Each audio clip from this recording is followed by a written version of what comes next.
Assalamualaikum warahmatullahi wabarakatuh. Selamat pagi saudara, semoga sehat selalu dimanapun Anda berada. Senang sekali kembali bersama saya Mutia Fathia Erlison dalam Sapa Aceh. Kali ini tentunya kita akan membahas terkait dengan trauma pasca banjir. Seriuskah pemulihan mental? Nah saudara, perlu diketahui bahwasanya dampak psikologis pasca bencana seperti stres, trauma, dan PTSD akibat kehilangan serta tekanan hidup di pengungsian, serta pentingnya dukungan sosial, pendampingan psikologis cepat, dan penguatan komunitas untuk memulihkan harapan dan kesehatan mental korban. Nah, sudah hadir di tengah-tengah kita, yaitu seorang psikolog klinis RSUD ZA, Ibu Yulia Direskia MSI. Selamat datang Ibu, terima kasih sudah menyempatkan waktunya untuk dapat berhadir di studio Kompas TV Aceh. Bagaimana kabarnya Ibu? Alhamdulillah baik, terima kasih. Oke, baik Ibu, untuk memulai perbincangan kita pada hari ini, mungkin saya akan menanyakan sebuah pertanyaan pembuka terkait dengan kira-kira pasca bencana ini, masalah psikologis apa saja yang dialami, secara garis besar dialami oleh para masyarakat?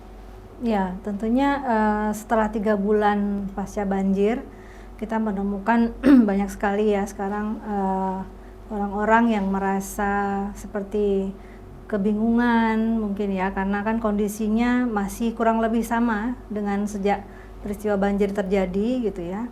Meskipun ya kita tidak pungkiri juga sudah banyak sekali perubahan, perkembangan gitu ya yang dilakukan oleh pemerintah. Seperti misalnya jembatan terputus sudah kembali terbangun, kemudian jalan-jalan juga sudah mulai bisa diakses ya. Lalu kemudian banyak hal yang sudah dibantu oleh berbagai pihak, baik pemerintah maupun para relawan gitu. Tapi tetap saja ternyata di lapangan itu masih cukup banyak gitu ya penyintas itu yang belum sepenuhnya merasa aman gitu dalam kesehariannya. Contoh misalnya dari lokasi tempat tinggalnya itu ke kamar mandi jauh gitu ya. Itu contoh sederhananya ya, Bu ya? Contoh sederhananya seperti itu. Kemudian anak-anak juga meskipun sudah mulai bersekolah gitu, tapi banyak sekolah yang memang masih rusak seperti itu kan kondisinya. Jadi memang kalau dibilang untuk kembali ke kehidupan normal itu masih jauh ya sepertinya. Nah, bisa kita bayangkan kalau tadinya masyarakat yang terdampak banjir ini bisa tinggal di rumah dengan nyaman ya, kemudian dia mau masak, dia mau belajar, mau apa aja nyaman gitu. Nah sekarang kan kondisinya sangat berbeda ya Mutia. Iya benar. Jadinya pasti terdampak sekali gitu. Tidak hanya untuk anak-anaknya, juga orang tuanya gitu. Sehingga ya wajar kalau mereka sekarang itu tetap merasa tidak nyaman berada di sana. Apalagi sekarang bulan Ramadan ya. Itu yang paling berasa gitu ya. Biasanya kita bisa duduk bersama di ruang keluarga, ngumpul ya kan, buka bersama dengan keluarga, tinggal di tenda itu kan sangat berbeda kondisinya. Iya benar sekali Bu, apalagi yang kita ketahui bahwasanya sudah memasuki bulan Ramadan dan sudah mendekati hari raya. Lalu bagaimana kondisi mental mereka saat ini dan langkah ataupun pendekatan apa yang dilakukan dari para psikolog untuk dapat memulihkan mental mereka Ibu? Ya tentunya sangat sulit ya, karena kondisinya itu secara kebutuhan dasarnya saja ada yang belum terpenuhi. Sampai saat ini masih ada daerah-daerah yang kebutuhannya masih sesederhana butuh beras, masih ada seperti itu. Sehingga bisa dibayangkan ya, untuk keamanan fisiologisnya aja tuh belum terpenuhi, bagaimana dia mau merasa nyaman gitu kan. Jadi itu memang sulit sekali kondisinya, karena mungkin bencana ini memang lebih besar daripada tsunami ya dampaknya. Tsunami memang kita terdampak dengan meninggalnya sekitar 250.000 orang waktu itu, dan kemudian juga banyak juga bangunan yang rusak dan sebagainya, sekolah-sekolah juga hancur dan sebagainya. Tapi ketika tsunami itu mungkin kondisinya lebih mudah untuk diakses bantuannya karena Banda Aceh itu flat ya, jadi lebih mudah untuk kita berkoordinasi dan sebagainya.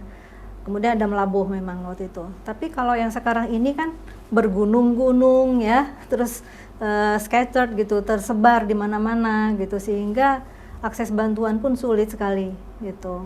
Bahkan kita yang sempat teman-teman yang sempat menjadi relawan di daerah itu kan harus yang untuk berangkat memberi bantuan aja tuh dia harus naik sling gitu ya. Jadi memang sangat menantang gitu situasinya. Jadi sangat jauh dari kata nyaman dan aman untuk para masyarakat, betul, Ibu ya. Betul. Nah, mungkin bisa dijelaskan sedikit Ibu bagaimana pendekatan psikologis yang bisa diterapkan supaya para masyarakat ini mungkin bisa lebih efektif menangani trauma akut yang mereka alami, Ibu. Ya tentu saja sangat sulit untuk penanganan traumanya gitu, karena kebutuhan fisiologis, kebutuhan dasarnya saja belum terpenuhi gitu. Ya paling yang bisa kita lakukan adalah untuk membuat mereka bisa mensyukuri hal-hal yang mereka punya sekarang ini gitu ya. Katakanlah misalnya mereka dapat bantuan dari mana gitu, nah itu yang dia anggap sebagai satu anugerah lah gitu yang bisa dia terima saat ini. Paling sebatas itu gitu. Itu pun sulit kan gitu, karena pasti akan membandingkan dengan kok orang lain bisa lebih nyaman hidupnya misalnya gitu ya. Tapi kalau dia bisa mensyukuri apa yang dia terima saat ini, mungkin itu membantu dia lebih baik gitu kondisinya ya. Tapi kalau bicara pemulihan trauma sebetulnya tidak sesederhana itu gitu Mutia. Lebih rumit berarti. Rumit sekali, sangat rumit. Saya menangani satu orang yang mengalami trauma saja itu butuh waktu 6 sampai 1 tahun untuk pemulihannya. Satu orang saja. Satu orang saja. Ya. Oke, Bu, mungkin sebentar lagi kita akan membahas lebih detail lagi terkait dengan pemulihan trauma pasca bencana alam ini. Nah, saudara jangan kemana-mana, tetap di Sapa Aceh.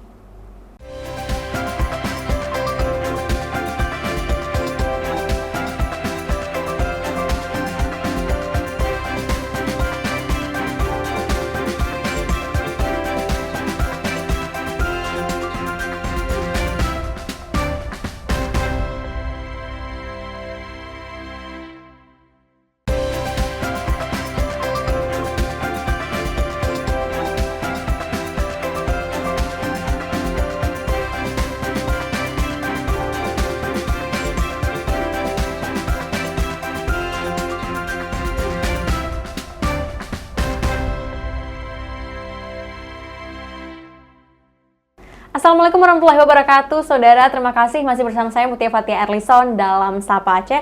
Kita masih membahas terkait dengan trauma pasca banjir, seriuskah pemulihan mental? Nah, saudara, kita akan langsung membahas terkait dengan pendekatan psikologis yang paling efektif untuk dapat bisa menangani trauma akut yang terjadi para penyintas korban banjir. Kira-kira bagaimana, Ibu?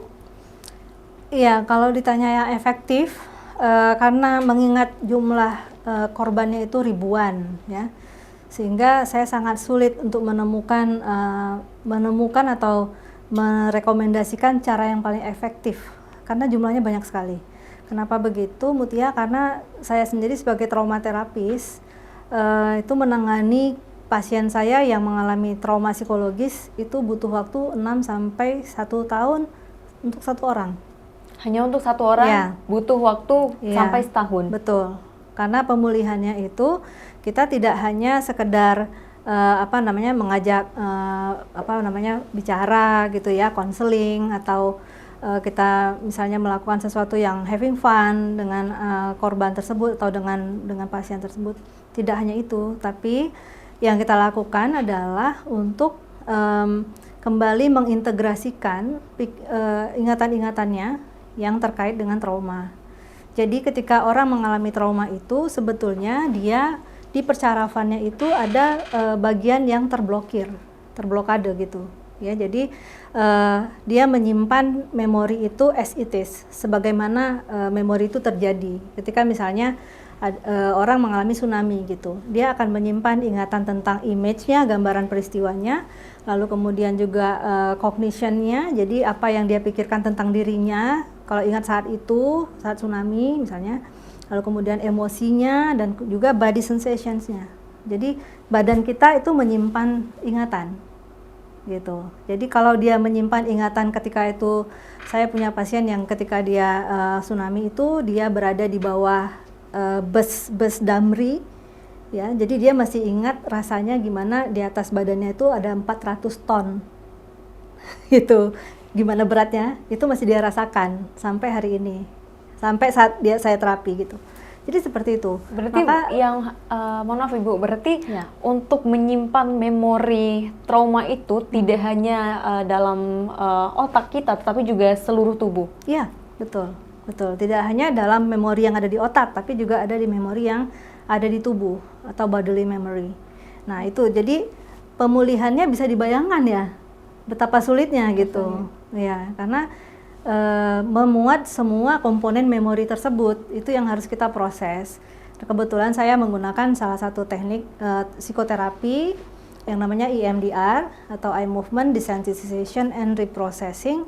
Nah, EMDR ini termasuk satu dari 2 yang diakui oleh WHO untuk yang efektif untuk pemulihan PTSD atau trauma gitu. Jadi tidak semua psikolog juga bisa melakukan EMDR terapi seperti itu, Mutia. Berarti banyak tahapan yang harus dilakukan para penyintas korban itu untuk bisa benar-benar pulih ataupun sembuh dari trauma akutnya melalui EMDR. Proses terapi ya, salah satunya EMDR, tapi mungkin ada terapi-terapi yang lain ya. Tapi yang direkomendasikan WHO memang cuma 2, yaitu EMDR dan CBT for trauma.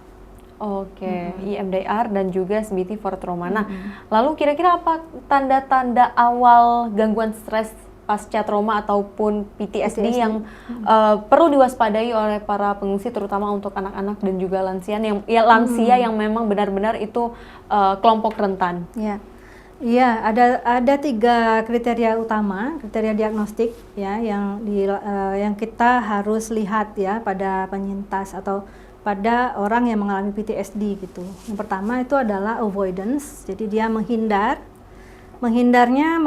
terhadap segala sesuatu yang berkaitan dengan traumanya. Bisa menghindar dari ingatan-ingatan tentang trauma itu, kejadiannya gitu ya. Bisa juga menghindar dari misalnya hujan, suara petir, ya, apapun yang mengingatkan dia pada trauma itu. Atau bahkan ada yang namanya future avoidance. Future avoidance itu menghindar masa depan karena teringat masa lalu.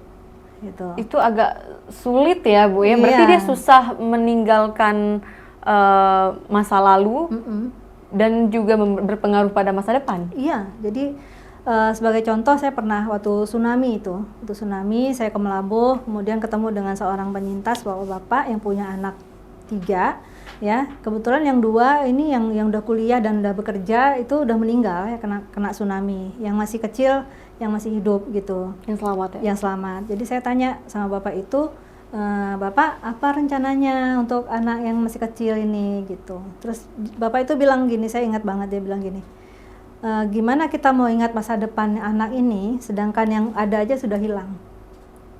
Itu future avoidance. Ya. Contohnya ya. Itu future avoidance. Jadi dia nggak mau, dia menghindar mengingat masa depan karena yang lalu itu udah menyakitkan sekali. Itu satu kriteria diagnosis pertama, avoidance. Yang kedua adalah re-experiencing. Jadi dia seperti mengalami kembali kondisi saat terjadinya trauma. Misalnya waktu banjir itu hujan, petir, ya, kemudian mendung gitu. Ya dia merasakan kembali situasi itu pada saat ini gitu. Saat ini kan udah nggak terjadi bencana ya, tapi dia masih merasakan itu, namanya flashbacks. Jadi flashback itu seperti itu. Jadi kayak padahal udah nggak ada mendung ya, udah nggak ada lagi banjir gitu. Tapi anak ini misalnya lagi di sekolah gitu ya, terus kemudian lihat mendung, muntah. Berarti kurang lebih hampir sama dengan para penyintas korban saat bencana tsunami 2004 silam Ibu ya. Betul. Ketika gempa kemudian ada suara gemuruh dan apabila dia trauma sekarang mendengar kembali suara itu yang belum tentu terjadinya sama, tapi bagi dia tuh sama-sama merasakan kembali hal seolah-olah dia sedang berada di situasi. Makanya namanya re-experiencing. Jadi seperti mengalami kembali gitu. Nah, target dari EMDR tadi yang terapi saya sebutkan tadi itu adalah bagaimana orang tidak lagi mengalami re-experiencing, tapi dia mengalami remembering. Remembering itu jadi dia masih ingat kejadiannya, masih ada dalam memorinya, tapi dia tidak seperti mengalami kembali kondisi itu. Kira-kira untuk terapis tersebut itu membutuhkan waktu berapa lama, Ibu? Tadi itu 6 bulan sampai 1 tahun kalau yang kompleks ya. 1 orang, lalu Satu bagaimana orang. dengan 1.000 orang ya itu? Iya. Luar biasa, masih menjadi tanda tanya yang besar untuk kita. Nah, Ada kira-kira lagi yang ketiga. Oke, ada yang Kriteria ketiga. diagnosis ketiga itu adalah hyperarousal. Hyper- Hyperarousal. Jadi dia arouse-nya muncul berlebihan. Jadi kayak takut luar biasa atau gampang kaget, gampang gitu, lewat truk tapi dikira gempa misalnya gitu kan. Jadi itu Spontan aja gitu terjadi. Itu juga gejala Termasuk- PTSD. oh, oke. Jadi kalau ada 3 kriteria diagnostik itu terpenuhi, maka kita bisa tegakkan dia PTSD. Tapi kalau hanya 2 aja, misalnya cuma ada hyperarousal sama avoidance, re-experience-nya nggak ada, berarti itu trauma, Masih trauma. bukan PTSD. Oh, oke. Jadi PTSD itu yang paling beratnya, gitu. Ada lagi kompleks PTSD. Nah, Mutia ingat nggak? Ini kan kejadian banjir kita di lokasi-lokasi yang dulunya juga terkena konflik, ya nggak? PD Jaya, ya kan, Aceh Timur gitu, Tamiang, Aceh Tengah, itu juga terkena konflik. Mereka memori masa konflik itu sebenarnya nggak menguap ke udara gitu loh, tapi tetap ada. Iya, benar. Nah, jadi mungkin reaksi-reaksi emosi yang muncul itu yang harus kita pertimbangkan gitu. Kalau terlalu lama mereka dibiarkan dengan kondisi yang seperti ini, saya khawatirnya menjadi kompleks PTSD. Tadi kan ada 3 tuh kriteria diagnostiknya. Kalau kompleks lebih berat lagi gitu. Itu yang kita khawatirkan. Lalu misalnya di antara 3 ini hanya ada 1, misalnya cuma ada avoidant, itu dimasukkan ke dalam Trauma. kategori cuma trauma ya. Iya, kita menyebutnya trauma. Oke. Nah, ada lagi namanya distressing memories gitu. Distressing memories. Jadi distressing memories itu dia nggak ngalamin trauma, nggak ngalamin PTSD, tapi dia stres dengan kondisi sehari-hari, nggak bisa pergi kerja, ya kan, nggak ada mata pencaharian. Harusnya dia yang dulunya petani, dia bisa ngolah sawahnya. Ini udah nggak punya apa-apa. Jadi distressing memories itu bisa berakibat kepada depresi, gitu. Jadi merasa putus asa, jadi merasa nggak ada lagi apa ya alasan untuk hidup dan sebagainya gitu. Yang kita khawatirkan itu. Baik. Luar biasa sekali Bu ya, memang pembahasan kita sangatlah kompleks dan memang ini sangat berkaitan dengan tidak hanya masa korban banjir namun juga pada kehidupan sehari-hari kita. Nah, sebentar lagi Ibu kita akan membahas lebih detail lagi terkait dengan bagaimana solusi dari pemerintah sendiri dan juga apakah ada kerjasama dengan pihak psikolog untuk dapat memulihkan masa trauma yang dialami para penyintas korban. Jangan kemana-mana, saudara, tetap di Sapa Aceh.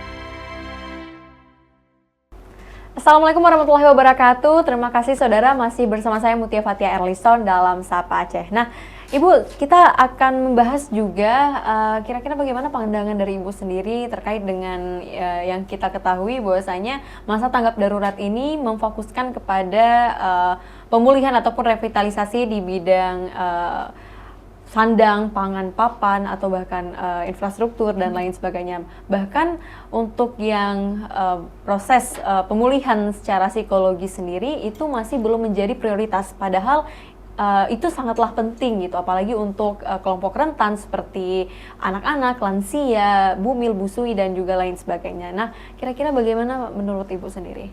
Ya, betul sekali. Memang kalau kita lihat di bulan-bulan pertama ya, bulan pertama kedua dalam musibah banjir ini, pemulihan psikologis itu belum menjadi prioritas ya, karena memang kondisinya kan harus memulihkan dulu infrastruktur ya, supaya orang bisa terhubung lagi gitu kan dari satu daerah ke daerah lain, kemudian juga mungkin yang tadinya dia punya punya usaha, misalnya dia nanam bawang, nanam cabai, nanam apa gitu kan, supaya bisa terdistribusi dengan baik gitu. Jadi memang sangat-sangat wajar kalau di awal-awal itu pemerintah masih memfokuskan ke infrastruktur gitu.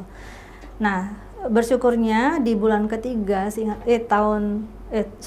bulan ketiga teringat saya itu Kemenkes, Kementerian Kesehatan Republik Indonesia sudah mulai menerjunkan banyak dokter dan juga psikolog klinis ke wilayah-wilayah bencana, baik itu di PD Jaya, kemudian Aceh Utara, Tamiang, lalu Aceh Tengah, Banda Meriah dan sebagainya.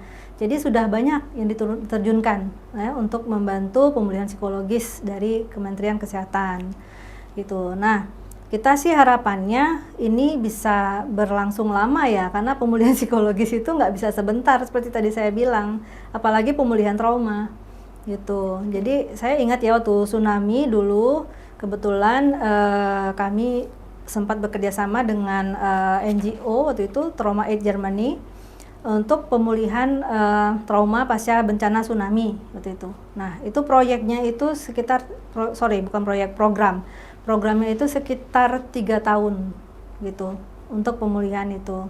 Dilakukan selama 3 tahun rutin di tiap tahun? Iya, karena itu yang proyek ya bentuknya. Jadi ada sekitar 14 psikolog yang dilatih untuk menjadi EMDR terapis tadi ya, jadi khusus untuk trauma, dan diterjunkan ke setiap barak-barak waktu itu ya, di barak, di tenda-tenda gitu. Jadi kita waktu itu outreach ke masyarakat, karena pada saat tsunami masyarakat belum kenal dengan apa itu pelayanan psikologi gitu ya.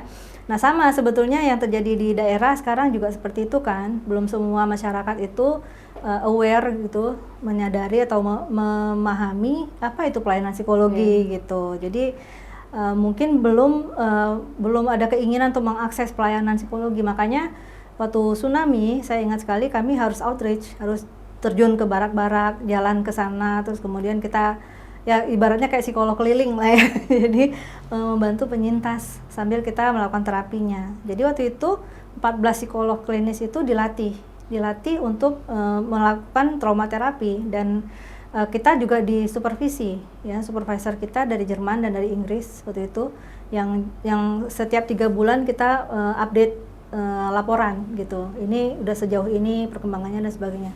Itu berjalan 3 tahun, dan mungkin belum banyak yang tahu proyek itu berlangsung dari 2007 sampai 2010 di Aceh. Lalu kemudian karena pemerintah Jerman yang mendanai proyek tersebut melihat ini bagus sekali perkembangannya dan sebagainya, dan itu dibungkus dengan penelitian ya, sehingga ada evidence base gitu, sehingga itu lalu kemudian di scale up untuk ke Asia Tenggara. Jadi setelah Aceh Project, kemudian dimulai ada yang namanya Mekong Project. Mekong Project itu mulai dari Thailand, lalu kemudian berkembang lagi di Kamboja, dan terakhir di Myanmar. Dan 2018 proyek itu selesai. Jadi kita punya EMDR terapis di seluruh Indonesia, banyak juga sebenarnya, dan juga di Asia Tenggara. Dan itu berawalnya dari Aceh. Semua berawal dari Aceh. Ya. Sebenarnya memang di balik setiap ada bencana alam ataupun masalah, itu memang menimbulkan hal-hal baik lainnya yang tidak kita sangka-sangka ya Bu ya. Nah, lalu kira-kira menurut Ibu sendiri bagaimana cara memulihkan harapan para penyintas korban ini, apalagi di antara mereka tuh sudah banyak yang kehilangan tidak hanya sanak saudara namun juga keluarga dan juga harta bendanya. Kira-kira bagaimana Bu untuk bisa memulihkan rasa harapan mereka dan membangkitkan optimisme mereka untuk melanjutkan hidup? Iya, yang kita harus ingat adalah bahwa setiap manusia itu dia tidak hanya punya memori yang negatif, yang isinya trauma, ya, tapi dia juga punya memori yang positif. Nah, memori positif ini yang harus kita bangkitkan dari setiap orang, ya, setiap penyintas yang mengalami bencana tersebut. Dia pasti juga punya pengalaman-pengalaman positif, punya resources, punya sumber daya yang positif, ya, pada setiap diri manusia tersebut. Jadi itu yang kita perlu lebih fokuskan gitu. Kita cari dari masing-masing orang itu apa hal-hal yang membuat dia merasa berdaya. Kalau saat ini kan yang terpikir sama dia karena memori negatif itu sangat kuat ya, jadinya ngerasa saya tuh nggak berdaya, saya nggak ada yang nolong, saya nggak ada yang sayang, saya nggak ada yang peduli, kan begitu gitu. Kalau kita balik ya cara berpikirnya gitu, dulunya dia punya apa, kenapa dulu dia bisa berdaya, kenapa dia dulu bisa hidup ya gitu. Nah itu kita perlu bangkitkan lagi itu ya, dengan melihat hal-hal apa yang bisa dia lakukan di sekelilingnya yang bisa membantu dia untuk berdaya lagi gitu. Misalnya ibu-ibu yang dulunya bisa bikin kue, bisa bikin kekarah, bisa bikin apa, mungkin itu direvitalisasi tadi ya, supaya dia bisa hidup lagi gitu loh. Supaya bisa menghidupkan lagi dirinya sendiri, keluarga dan juga iya. Melanjutkan kehidupan lebih baik lagi walaupun pasca menjadi penyintas korban banjir dan juga tanah longsor. Meskipun saya tahu itu sangat sulit ya untuk kondisi saat ini, seperti misalnya yang tadinya petani terus kemudian dia harus kehilangan sawah, kehilangan kambing dan sebagainya ya. Tapi tetap saja harus ada perasaan berdaya itu dulu yang muncul supaya dia bisa bangkit lagi. Jadi orang Aceh itu kan dikenal dengan resiliensinya ya setelah berbagai macam bencana. Apalagi sudah melewati tsunami terlebih dahulu. Oke, baik Ibu, kami ucapkan terima kasih banyak Ibu sudah menyempatkan dapat berhadir di studio Kompas TV Aceh dan juga berbagi cerita dan juga ilmunya berkaitan dengan pemulihan psikologis pasca trauma yang dialami oleh para penyintas korban bencana banjir. Nah, saudara, informasi tadi mengakhiri beragam informasi yang dapat kami sampaikan dalam Sapa Aceh hari ini. Anda dapat menyimak tayangan Sapa Aceh setiap Senin, Rabu, Jumat di Kompas TV Aceh, independen terpercaya. Saya Mutia Fatia Erlison mewakili tim redaksi, mohon pamit undur diri. Terima kasih. Wassalamualaikum warahmatullahi wabarakatuh.